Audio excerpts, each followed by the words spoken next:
Fourth grade theory test, question number 4. Always read the question and look at the clef sign. On the staff below, draw a whole note on the correct line or space for the letter named below each measure. Look at the clef sign. We are in treble clef. Make sure you draw a whole note.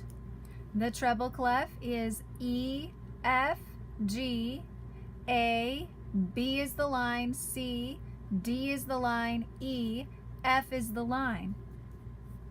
You could use the whole note here or here, not both, whichever you choose. Just make sure that the circle sits fully on the answer. In other words, the answer, the F space, is right in the middle. But in this one's case, the F line is in the middle, all right?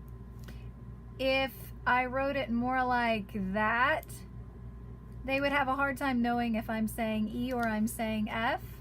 It isn't very clear, and they would mark it incorrect if there was a question, all right? If they're not sure that you are sure, it will be marked wrong, so make sure that you mark them very clearly. You could choose to write either this one or this one. You could choose to do this one or this one. You could choose to do this one or this one.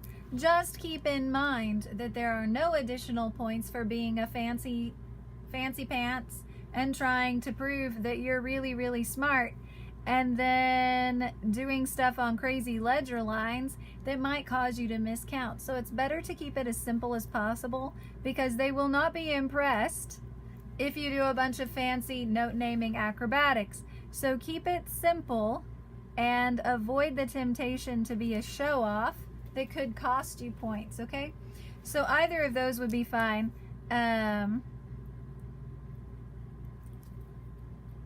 I'd need more space for that one. This would be fine, and F, G, A, this would be fine, but I would really avoid those because that is just asking for trouble, okay? Hopefully that helps you out. If you need more help working on treble clef note naming, then please check out the apps you have, or be looking into some apps like Ningenius and Flash Note Derby, and improve your skills as soon as possible.